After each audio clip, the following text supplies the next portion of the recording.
Assalamualaikum warahmatullahi wabarakatuh. Waalaikumsalam warahmatullahi wabarakatuh. Mohon maaf sebelumnya Pak, kami mengganggu waktu Bapak istirahat. Baik, di sini kami berempat, CGPA 6 dari Lampung Selatan, instansi kita kan dari sini ya Pak ya, asal sekolah kita dari SMK Negeri 2 Kalianda. Nama saya Nina Mulyani, sebelah saya Agus Burkon. Saya Lisna Kurnia. Dian Irawan. Ya, di sini kami mendapat tugas di CGPA 6 ini pada modul 3.1, yaitu kami wawancara dengan pimpinan atau kepala sekolah kami. Kebetulan kan pimpinan kami ini adalah Bapak, jadi kami akan mewawancarai tentang dilema etika dan juga bujukan moral yang memang sering kita hadapi di sekolahan kita ini. Seperti itu Pak ya, jadi modul kita kali ini adalah tentang dilema etika. Jadi ada beberapa pertanyaan nanti yang akan kami tanyakan. Mungkin pertanyaan pertama dan kedua akan disampaikan oleh Pak Dian. Silakan Pak Dian. Terima kasih Bu Nina. Jadi kita mulai aja Pak ya, wawancaranya Pak ya. Jadi begini Pak, kami itu ingin tahu sih bagaimana Bapak itu dapat mengidentifikasi kasus-kasus yang terjadi di sekolah kita Pak, yang merupakan contoh dilema etika dan bujukan moral. Gitu. Bisa diceritakan Pak? Ya, contohnya misalnya ya di anak-anak kita nih di SMK 2 Kalianda, ini anak-anak kita selama ini ya sering terjadi melanggar suatu masalah ya, di antaranya yang disampaikan ini tadi Bu, yaitu apa itu tadi? Kunjungan industri. Kunjungan industri. Misalnya sekarang kan topik lagi angkat kan kunjungan industri. Iya Pak. Nah, kunjungan industri dari 419 anak ini memang ada beberapa siswa ya teman kita kumpulkan di ruangan di RPS, kita kumpulkan menyatakan orang tua benar-benar tidak mampu, tidak bisa mengikuti kegiatan kunjungan industri ini lantaran tidak punya biaya.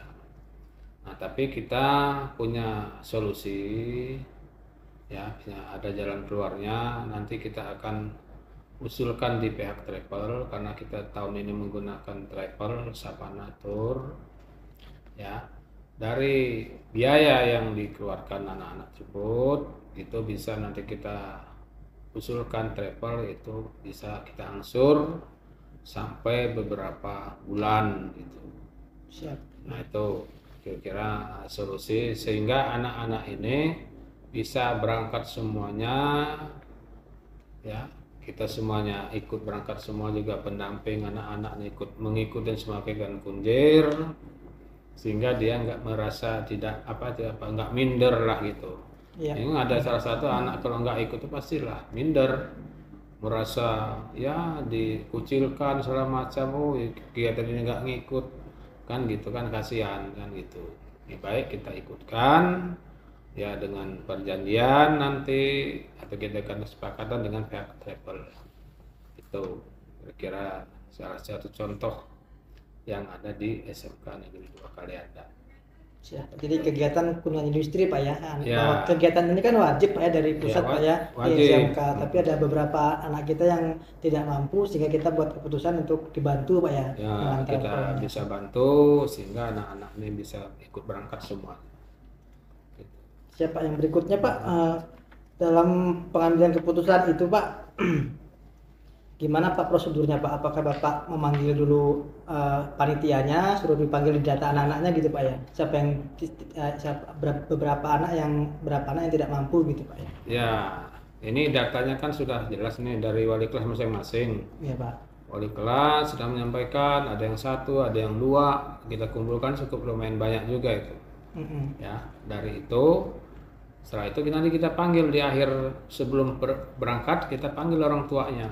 Kita jelaskan, ini anak bapak bisa ikut dengan kesepakatan ini gini-gini, nanti kita temukanlah di ruangan berikut dengan Sapana Tournya dan pihak travelnya, panitianya, biar bisa bertanggung jawab sampai akhir anak-anak ini benar-benar menyelesaikan administrasinya itu.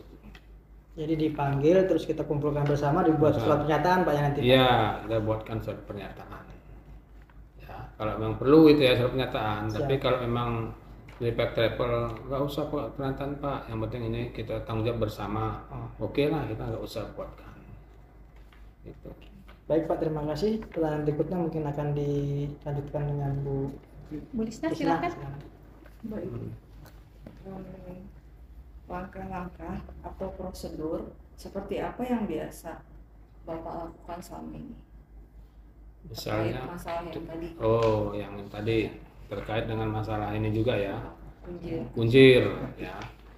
Nah, kalau langkah-langkahnya ini ya, kita kan dari awal itu kan sudah membuat program, istilahnya mensosialisasikan kegiatan ini.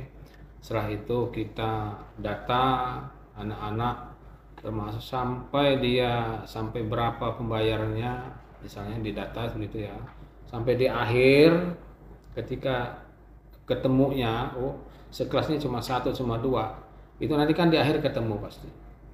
Artinya sudah berapa kali orang tua menghadap kan menyampaikan, termasuk terakhir kemarin itu kita kumpulkan, ya orang tua langsung menyampaikan, kami Pak terus terang nggak sanggup ya, karena bukannya kami nggak mendukung, karena kan begitu program ini, cuma ya kita nggak mampu, nggak bisa membayar untuk kegiatan sekarang ini kan gitu. Akhirnya kita kasih solusi tadi itu kan, kita kasih solusi, nanti kita berangkatkan anak-anak ini ya dengan sepakat nanti dengan pihak travel itu kita paling bisa bantu ya. Jadi itu tahapannya. Ya, tahapannya seperti itu hingga sampai anak itu ikut berangkat semua di tanggal 13 ini nanti. Baik. Pertanyaan berikutnya Pak, hal-hal apa saja yang selama ini Bapak anggap efektif dalam pengambilan keputusan pada permasalahan yang tadi tentang kunjir? Nah, kunjir. Komunikasi Pak ya, pasti ya. Iya, mestinya ya kita harus komunikasikan terus ya. Artinya tiap saat wali kelas komunikasi, sudah pasti itu kan, karena ujung tombak kan wali kelas yang tahu. Apalagi wali kelas sudah pernah datang ke rumahnya, melihat langsung keadaan orang tuanya. Memang orang tua yang langsung secara ini komunikasi ngomong, kadang buat WA atau telepon. Itu kan dari sana kita bisa simak, mana benar ini tidak mampu, tidak punya. Nah, kalau kegiatan ini kunjir karena kita ini menggunakan pet travel, memang ya serba salah kita membantunya, ya bisa hanya meringankan di saat pembayaran aja, waktu paling yang tertunda untuk pembayaran. Nah gitu. Ya. Baik, kalau mungkin saya ini menyampaikan pertanyaan kepada Bapak ya. Hal-hal apa saja yang selama ini merupakan tantangan dalam pengambilan keputusan pada kasus-kasus dilema etika. Jadi yang sejenis lah, yang mirip-mirip seperti tadi. Ya memang ini Pak, kalau yang ini terutama di SMK 2 ini Pak ya, saya perhatikan itu ya di sini nih banyak kawan kan, kita mengambilkan putuskan yang contoh ya, memberikan keputusan dalam kenaikan kelas misalnya, contoh kan masuk ini ya, jalan naik kelas ya. Sementara yang bersangkutan tuh kadang-kadang kita lihat, waduh itu anak sini, anak ini, tapi kita tetap aja harus berpedoman pada aturan, karena sebelumnya kan memang mereka ini sudah tahu lah, sekian kali nggak masuk, sekian ini tugas-tugas nggak dikerjakan. Itu sedang dari wali kelas, dari BK, guru BK juga sudah menyampaikan sekian kali nih aturannya nih, sampai sekian kali nggak masuk ya, nanti bisa-bisa tidak naik kelas. Mereka sebenarnya sudah tahu, sudah paham. Nah, kalau menghadapi hal seperti ini ya, kita paling bisa membantu ya, membantu anak ini, kita tetap naikkan, cuma jangan di sekolah ini lagi, suruh keluar, tapi dengan syarat ya naik kelas lah ya, itu untuk membantu anak-anak ini untuk selanjutnya kan gitu. Naik kelas bersyarat Pak jadi. Ya, jadi intinya naik kelas bersyarat. Tidak putus masa depannya. Tidak putus masa depannya mereka nih kan. Kadang kalau udah misalnya nggak naik, Malu. malu, Putus sekolah kan putus berarti. sekolah, ujung-ujungnya kan nggak karuan anak-anak. Ya. Itu nanti ada pengantar ke sekolah yang akan dituju. Ada Pak, ada ini. Biasanya kita kan nanti mengeluarkan surat Oh, surat pindah. pindah. Mana yang mau dituju Surat gitu. pindah yang dituju. Cuma biasanya anak-anak itu pasti pindahnya ke swasta. Biasanya begitu. Misalnya kalau mau ke negeri juga ya, kadang kawan-kawan di negeri itu dia telepon dulu kenapa anak ini Pindah. gitu, Oh, pindah. sebabnya. Pastilah sekolah negeri itu pasti udah tahu. Kalau nggak ada masalah yang berarti, pasti anaknya nggak bakal pindah. Gitu. Terima kasih. Mm-mm. Ya, tadi sudah ada pertanyaan dari Pak Agus ya. Nah, ingin saya tanyakan Pak, ketika Bapak mengambil keputusan pasti ada tantangannya ya Pak ya. Oh, luar biasa. Nah, ini yang ingin saya tanyakan adalah hal-hal apa saja yang selama ini merupakan tantangan ketika Bapak akan mengambil keputusan kasus-kasus di 5 etika seperti itu Pak. Tantangannya apa saja Pak? Ya, kalau tantangannya ya Pak Ibu ya, untuk dalam pengambilan keputusan ini, ya apalagi keputusan ini yang lebih enak lagi kan karena keputusan ini kan kita bersama nanti Iya, rapat umum. rapat umum kan gitu. Mungkin gini, tantangannya nanti ya pas kebetulan anak yang kita tidak naik ini, terusan itu tetangga tah apa kenal lah. Yang dilema kan selalu dia, Pak tolong dulu lah, dibantulah biar naik ini. Cuma kayak kan gini, kita melihat aturan kenaikan kelas itu kan jelas sudah dan disosialisasikan sudah di kelas-kelas sudah. Anak-anak pun sudah tahu. Mereka bakalan nggak naik itu sudah pasti tahu. Sekian hari nggak masuk, tugas-tugas nggak ngerjakan pasti. Nah, tantangan kita nanti pasti, oh ini ternyata saudaranya ini kadang dari media, dari LSM segala macam gitu kan supaya oh ini dinaikkan seperti kita nggak bisa ya paling kita yang bantunya tadi itu kita bantu anak ini naik tapi dengan syarat jangan sekolah di SMK 2 lagi gitu. Oke Pak. Itu berarti termasuk ke dalam wujudan moral ya Pak ya. Ya. Benar lawan salah gitu. Karena itu salah ya jadi harus sesuai dengan kembali ke peraturan. Keperaturan. Selanjutnya Pak, ketika Bapak menghadapi permasalahan di kasus dilema etika ini kan bagaimana Bapak menyelesaikannya? Apakah menggunakan jadwal tertentu atau langsung diselesaikan di tempat Pak? Oh yang anak ini Misalnya bukan hanya kasus-kasus itu saja, kasus yang lain gitu. Begitu ketemu masalah, apa Bapak langsung selesaikan di tempat atau memang Bapak menyelesaikannya dalam bentuk suatu prosedur dengan mengatur jadwal tertentu seperti Iya. itu Pak? Ya kalau masalah gini kan gini paling kalau kita kan ada saya ini ada wakil Ibu BK juga ada kita selesaikan dulu di bawahnya itu andai kan tidak selesai nah nanti misalnya naik ke atas gitu ya jadi nanti jadwal akan kita panggil contoh nih kemarin ya ada anak sering nggak masuk anaknya sering nggak masuk sementara orang tuanya pingin anaknya sekolah nah anaknya juga pingin sekolah juga di sini tapi malas sekolahnya akhirnya apa kita buatkan apa itu surat pernyataan absen tersendiri nah kita jadwalkan nanti jadwal berikutnya misalnya anak ini masih kita buatkan jadwal berikutnya karena sepakatan tadi jadwal apa pemanggilan misalnya secara khusus lagi atau seperti apa gitu kan ya sehingga ya titik temunya kan ketemu sebenarnya anak ini maunya apa kalau sudah di akhir nanti ternyata anaknya memang tidak mau lagi sekolah di sini ya sudah kita paling sarankan ya cari sekolah mungkin yang pas untuknya. Ya Pak. Nah, selama Bapak mengambil keputusan kan pasti ada faktor-faktor ya Pak ya, faktor-faktor yang mempermudah Bapak dalam mengambil keputusan. Nah, faktor-faktor yang mempermudah Bapak dalam mengambil keputusan ini dalam kasus-kasus dilema etika ini apa saja Pak faktor-faktor? Ya, yang contohnya mempermudah? gini, misalnya kita sudah punya data kan sudah jelas ada data. Ya. Contohnya anak ini sudah datanya kan ada jelas di BK, apa absen udah ada absen udah sekian kali ini gampang aja memutuskannya kan gitu. Nih sekian kali nih kamu udah nggak sekolah, apalagi sudah ada perjanjian-perjanjian di BK sudah banyak. orang tua sudah berapa kali dipanggil, bahkan guru BK bersama wali kelas memvisit ke rumahnya sudah berkali-kali. Itu mah gampang aja ngambil keputusan seperti itu. Ya, karena kita lihat aturan aja. Sudah ada datanya dia. Ya, berarti faktor Tidak ada, ini ya. sesuai data Nggak ucuk-ucuk kita langsung putuskan itu, kita nggak ada dasarnya udah banyak dari data-datanya. Iya, dari data-data yang mendukung ya Pak ya, dari Iya. wali kelas, BK. Nah, itu makanya kita sampaikan ke guru, wali kelas, ke BK, arsip-arsip surat pemanggilan, surat pernyataan segala macam itu jangan sampai hilang, disimpan serapi mungkin. Iya, ya Pak.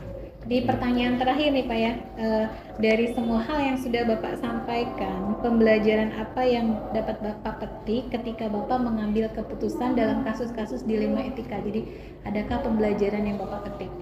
Atau buat kami ya, Pak? Buat kami. belajar. Jadi kalau kita mau Jangan mengambil buat kami. keputusan untuk dilema etika ini harus seperti apa Ya, gitu Pak? yang jelas harus banyak dipertimbangkan ya, terutama misalnya memutuskan seperti anak sekolah atau kawan kita sendiri, Ya. itu harus banyak pertimbangkan ya.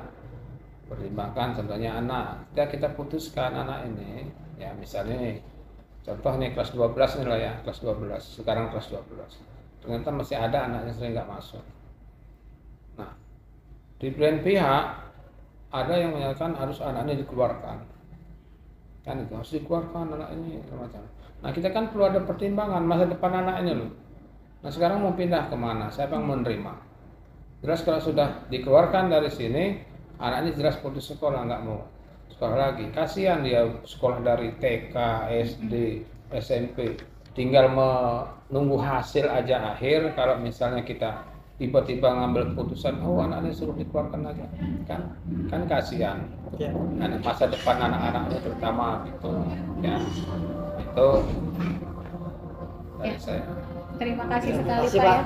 Ya. Sangat bermanfaat sekali ya untuk kita calon guru penggerak ini belajar menjadi pemimpin yang bijaksana Ya, seperti Bapak. sama-sama. Semoga kita semua bisa sebijak Bapak ya. Amin. Sangat manfaatnya sangat luar biasa. Berarti kalau kita punya masalah, terutama di kasus-kasus dilema etika itu Pak, yang paling pertama itu kita harus mempertimbangkan sisi baik dan buruknya ya. Jadi kita juga harus menyelesaikan dengan sesuai dengan prosedur dan juga harus kerjasama dengan pihak-pihak lain ya, agar tidak terjadinya satu kepincangan pro dan kontra, sehingga kita semua bisa menyelesaikan masalah tersebut.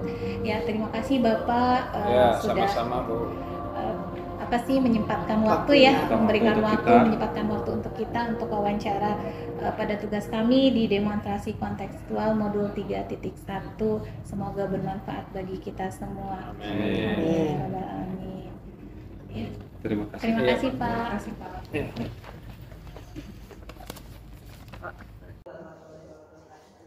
Waalaikumsalam warahmatullahi wabarakatuh. Assalamualaikum warahmatullahi wabarakatuh. Waalaikumsalam warahmatullahi wabarakatuh. Alhamdulillah Ibu, hari ini kami dari CGP, yang kebetulan saya dari SMP 2. Kemudian Bu Intan ini dari SMP Kalianda. Saya Bu Vera dari SMP 1 Kalianda juga Bu, cuma kita beda kelompok. Salam Bu Intan. Saya Bu Risma, Bu. Saya dari SMP 2. Kalau disebut lain itu STM. Ya. Hari ini kami ada tugas demonstrasi kontekstual yang diantaranya adalah soal mencapai kepala sekolah, terutama jadi mungkin ada pembanding dan juga ada dua seperti kepala sekolah, dan kebetulan yang harus diwawancara memang kepala sekolah di mana saya ngajar, kemudian teman-teman yang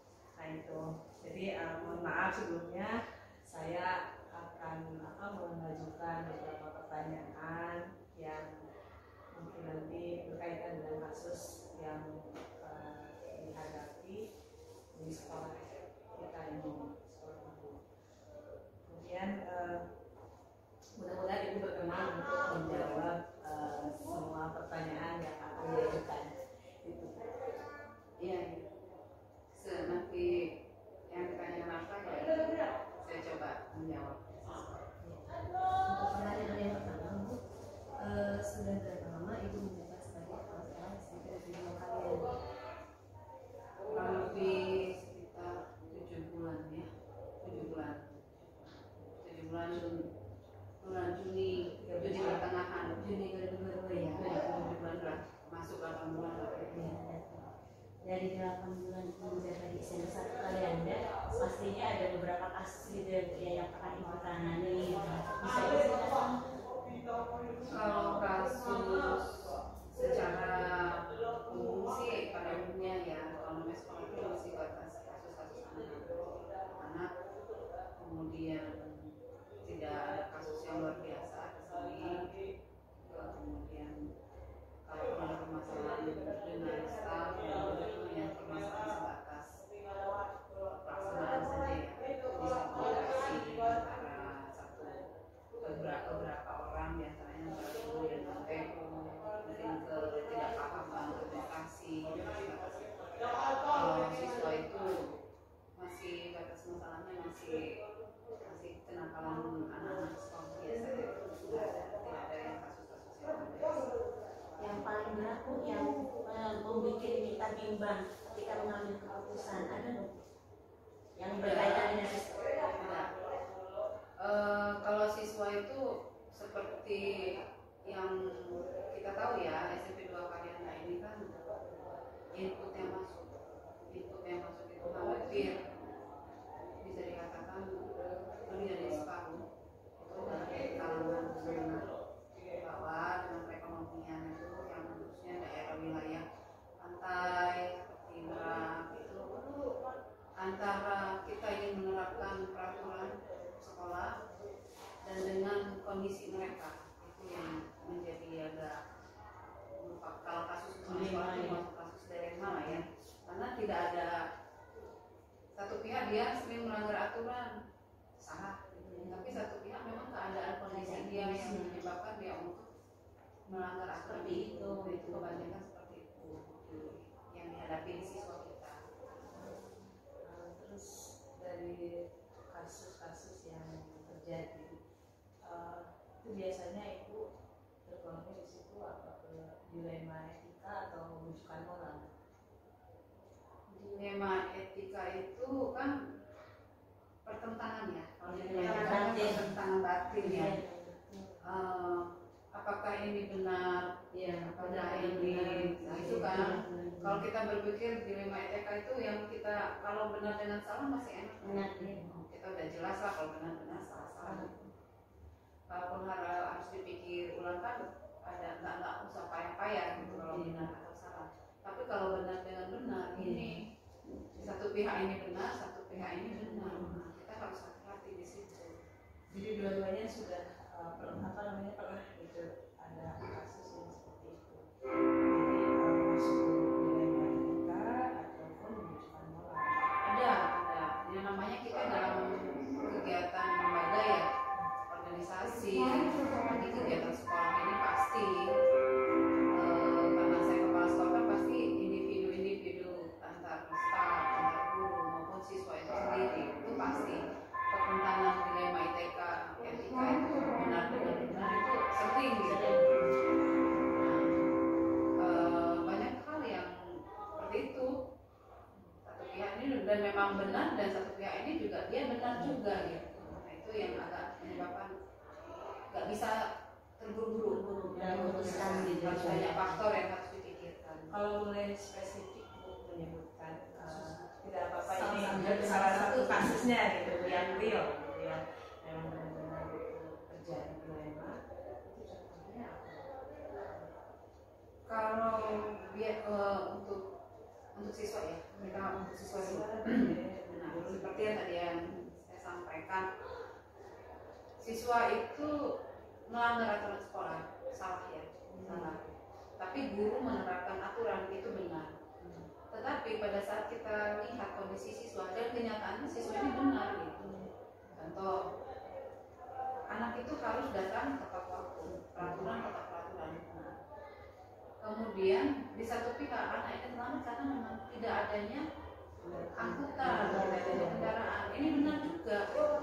Dia tidak salah karena memang kondisi lokasinya dari pelakunya itu kondisi transport sendiri. Saya ke sana nengok juga luar biasa, tidak ada angkutan yang rutin gitu. Dia harus nunggu juga dan kadang sudah penuh. Menurut informasi kan anak seperti itu dan itu kan mereka tidak salah, mereka benar. Di satu pihak tata sekolah ini dulu juga punya aturan dan itu juga benar. Nah ini kan tidak bisa kita menyalahkan siswa itu salah gitu, tidak bisa. Kalau siswa juga benar. Nah pada saat seperti ini dilema. Karena itu saya lebih memikirkan dari dua masalah ini mana yang lebih berkepentingan, maksudnya apakah ini menguntungkan individu atau menguntungkan untuk orang banyak. Jadi pakai skala realitas. Iya, jadi kalau seandainya waktu ini benar PS benar, kita kan harus memilih. Seandainya kita jadi begini, seandainya kita lemah terhadap aturan, jadi kita biarkan anak ini terlambat, berarti kita kan merugikan juga manfaatnya untuk yang lain. Tetapi pada saat kita menekan si anak juga, kita lebih memikirkan pribadi anak sendiri. Nah dalam hal ini kasusnya tetap ada konsisten bahwa kita lebih ke manfaatnya lebih banyak yang mana.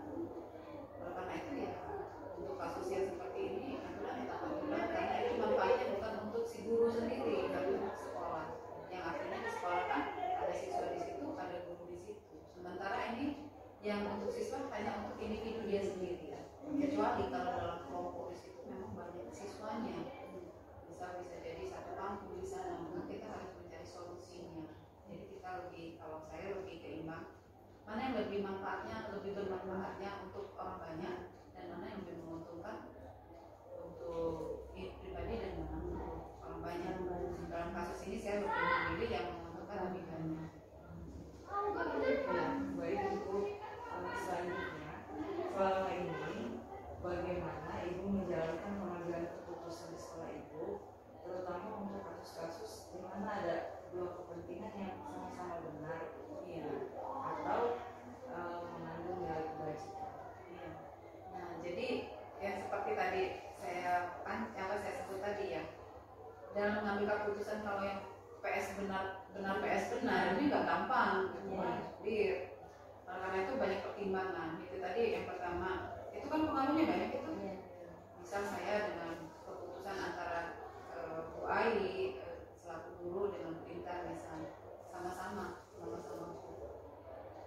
itu hati-hati sekali gitu. Bisa jadi faktor perasaan juga berpengaruh. Saya lebih sayang sama Bu Intan dibanding dia, itu mempengaruh.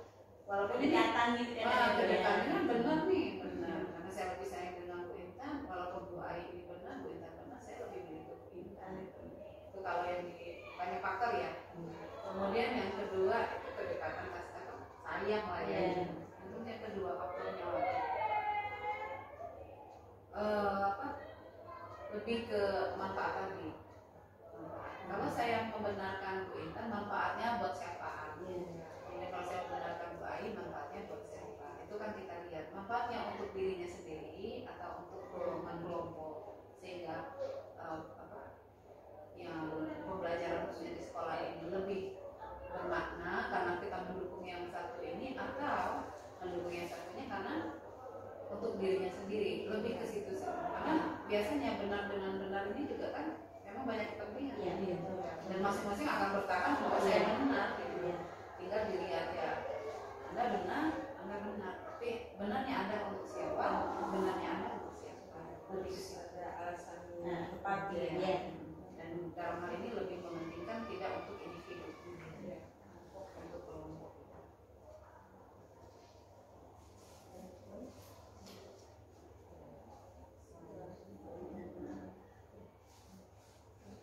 Selanjutnya, langkah atau prosedur seperti apa yang biasa Ibu lakukan untuk mengatasi kasus-kasus di sekolah selama ini? Ya. Yang pertama pasti kita identifikasi masalahnya. Masalahnya yang mana yang pertama. Yang kedua kita ajak setelah itu kita setelah dapat masalahnya ini baru kita teliti ini masalahnya. Tadi itu kembali merujuk kemana masalah ini, apakah untuk individu atau untuk kelompok. Yang ketiga itu aspek kepentingannya, kemanfaatannya, manfaatnya. Kemudian dan nggak bisa memutuskan secara sepihak ya, memang harus jadi dan benar-benar tidak menggunakan perasaan dalam hal ini, perasaan subjektif dan lain tadi Perasaan dan logika ya. Jadi kita harus lebih ke pentingan untuk apa gitu misalnya usahanya atau apa ya. Nah, kalau itu sudah didapat hal-halnya, hukumnya, kemudian yang jadi pokok masalahnya apa, nah disitulah memutuskan bahwa kita lebih ke yang mana, mana yang intinya tadi itu kembali lagi yang lebih efektif, lebih manfaatnya manfaatnya untuk orang banyak itu yang akan diambil gitu ya Bu ya. Berarti kan di sini kan ada tiga ya Bu ya, ada tiga prinsip ya di sini. Ada yang kecuali kan kedekatan, yang berpikir secara kedekatan, ada yang apa peraturan, dan ada yang dia kemanfaatan, kasih sayang. Nanti kasih sayang ya. dari tiga prinsip ini yang lebih diutamakan dari Kemanfaatan. manfaat. Walaupun saya sayang sama duit kan, kalau mau manfaatnya sedikit ya harus memutuskan harus yang lebih manfaat dan menyampaikan dengan yang ini pun dengan baik ya, bahwa ini keputusannya bukan karena saya lebih sayang, bukan karena dia lebih dekat, tapi saya lebih ke manfaat buat kita. Nah, kemudian Bu, ini kalau berkaitan dengan siswa, kan kata sekarang namanya merdeka belajar ini kita kan dituntut untuk lebih istilahnya semua itu siswa-siswa dan siswa. Kalau menurut Ibu sendiri, Ibu setuju nggak dengan ketika mengambil keputusan melihat fokusnya yang berpihak kepada siswa? Saya setuju, karena kebetulan waktu saya S2 itu saya ngambil tesisnya itu desain pembelajaran memang fokusnya kepada respon siswa, kan mirip. Ya. Jadi pada dasarnya itu kan pembelajaran itu harus berdasarkan respon siswa. Kalau kita belajar dengan respon siswa, misalnya kalau dalam matematika mengajukan suatu masalah 5 tambah 1 itu sama dengan berapa? Kira-kira kemungkinan menjawab berapa? Ada berapa kemungkinan jawaban mereka? Itu ada 3. Yang pertama mereka bisa jawab betul.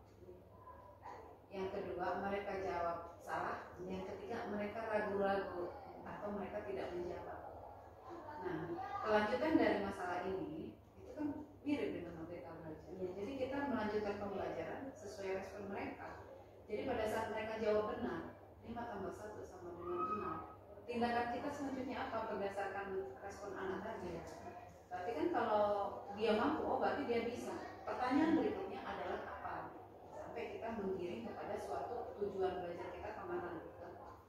Kemudian pada saat dia menjawab salah, maka kita akan lemparkan lagi respon siswa ini kan salah. Lalu kita berpikir lagi, kenapa bisa salah? Kita gali lagi supaya dia menuju arah yang benar kan gitu. Maksudnya 5 tambah 1 bisa dia jawab 4. Baru kita gali, kok dia jawab salah gitu. Berarti kita pancing lagi terus, berarti respon dia. Nah pada saat anak diam, maka kan timbul lagi respon lagi. Kenapa nggak bisa jawab? Kenapa kamu diam? Apa kamu nggak ngerti? Kamu nggak paham di mana? Nah, itu kan pertanyaan kita kan sesuai dengan respon anak. Nanti anak akan merespon lagi. Kemudian akan muncul tindakan lain sesuai dengan respon kedua. Setelah itu mereka merespon lagi, maka pembelajaran itu akan berjalan secara menurut kemauan anak kan? Iya. Nah, jadi menurut maunya anak, responnya siswa gitu. Berdasarkan kemampuannya. Jadi kalau saya lihat kurikulum merdeka ya lebih ke sana. Dan yang lebih setuju lagi itu penilaian. Kalau kita guru, kita ngajarnya A, kemudian ke B, kita selama A dan B ada proses. Kemudian, tapi itu prosesnya kita yang atur. Begitu kita nilai sesuai proses kita tadi itu, tanpa memikirkan apakah anak mampu atau tidak.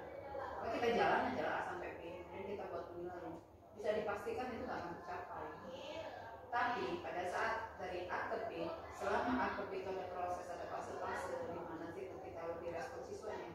Penilaian itu akan berdasarkan respon siswa tadi. Maka ada soal yang ini, ada soal ini, dan itu tidak sama. Makanya kan dia kalau di pembedaan ada daya beda, ada pembeda. Dan pembeda ini kan tidak bisa mengatakan yang kelas bodoh, yang kelas pintar, kan kayak gitu. Tapi kita harus menyusun kompetensi penilaian. Karena itu KKR di Merdeka kan tidak ada KKR. Iya. Karena guru akan menilai sesuai tuntasan siswa. Kalau siswa tuntasnya cuma sampai A, kenapa kita nilai dengan B? Kebanyakan kita kan enggak. Apalagi kayak matematika ngajarnya bilangan. Yang kita kasih contoh adalah ini, kita kasih respon anak prosesnya ini dan anak mampu. Tapi begitu kita kasih asesmen penilaian itu di luar mereka. Nah, ini gimana kita mau mencapai mereka paham atau tidak? Hal-hal apa saja yang selama ini merupakan tantangan dalam mengambil keputusan dalam kasus-kasus dilema etika? Dilema etika itu benar versus benar. Iya. tantangannya itu mungkin kalau kita itu ya pasti ada perasaan memihak gitu, tantangannya yang gak enak gitu.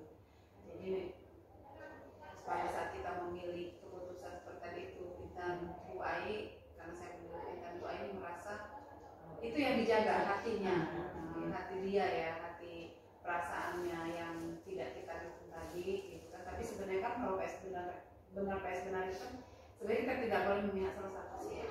Makanya kita lebih hati-hati untuk menentukan tantangan. Apa menurut saya itu susah, itu tantangannya susah. Kita nggak bisa hari ini masalah, hari ini langsung ngasih keputusan, nggak bisa.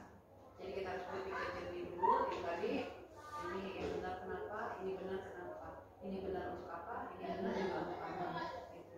Tantangannya ya itu di situ, harus berpikir lebih jernih, tidak dengan emosi dan tidak dengan perasaan tadi, dengan tidak perasaan. Kita harus melihat efek apa, manfaatnya.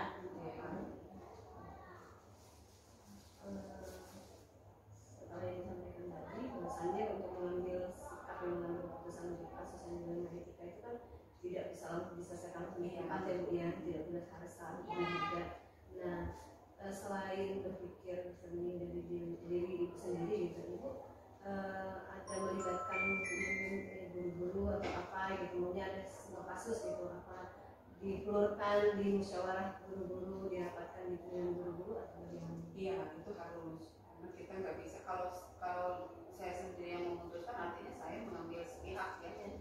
Jadi dari dua orang yang bermasalah ini kita tanyakan, kemudian dari teman-teman yang kalau melibatkan orang banyak kita komunikasi dengan musyawarah ya, bisa dengan wakaf, bisa dengan guru-guru yang kita anggap bijaksana gitu, atau pihak-pihak terkait yang memang mampu di situ untuk ada masuk lah ya di situ, masuk ke lingkungan situ. Artinya tidak semerta-merta semena-mena ibu mengambil keputusan sendiri ya Bu ya. Kita harus tetap ada diskusi musyawarah tetap. Walaupun itu bisa jadi ini manfaatnya untuk saya lebih gede ini, misalnya lebih besar Intan, tetapi ternyata untuk secara keseluruhan pendapat baik dari staf-staf, wakaf itu ternyata ada yang sulit gitu kan, namanya pemikiran satu orang untuk yang benar perlu didukung dengan faktor-faktor pendukung kebenaran itu sendiri.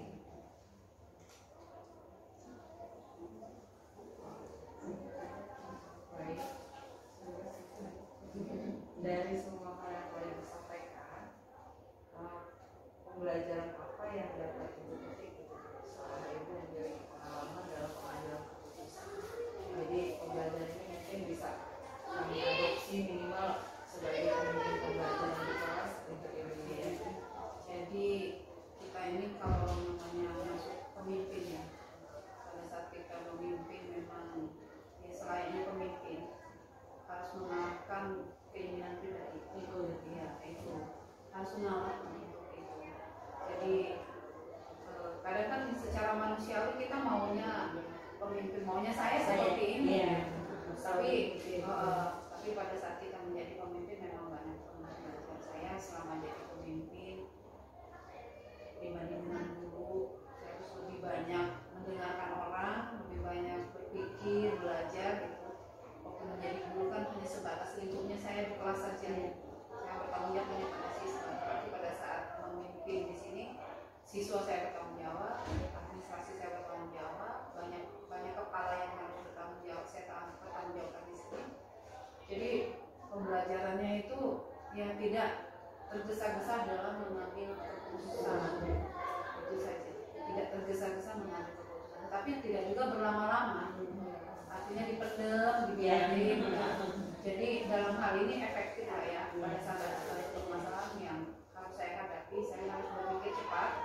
tetapi tidak tergesa-gesa. Tidak tergesa-gesa. Tapi ada beberapa hal yang memang harus secepatnya kita selesaikan. Artinya situasional. Iya, situasi, kita lihat situasi. Ada beberapa hal yang memang harus menunggu, kita harus cari lebih banyak referensinya, banyak ininya, dukungannya. Tetapi ada sesuatu yang memang salah, tapi dalam dilema etika ya, ini nggak bisa. Kalau apa yang moral bantakan tadi itu bukan moral, enak bisa selamat kan? Kamu salah, selesai gitu ya. Tapi pada saat etika dilema etika ini kita nggak bisa. Tapi itu tadi efektif lah ya berpikirnya, tidak terburu-buru dan juga tidak berlama-lama. Jadi efektif banget. Harus cepat diselesaikan sehingga yang tadi itu yang benar, jadi yang benar semakin mendengar lah ya. Yang benar ini juga tidak merasa bahwa dia itu salah gitu, bahwa dia itu saya salah ya ternyata, padahal enggak, dia enggak salah, dia benar. Tapi itu tadi, dan memang dalam seperti pemimpin itu yang paling banyak dihadapi memang dilema etika, paling banyak dihadapi. Iya Ibu, terima kasih sudah menerima kami dan sudah menginspirasi kami sebagai calon guru pemula. Mudah-mudahan kita bisa merealisasikan ya praktik pengambilan keputusan ini sebagai pemimpin pembelajaran. Ya, itu saja lah ya. Itu kan ya, sekarang mahasiswa ya. Iya.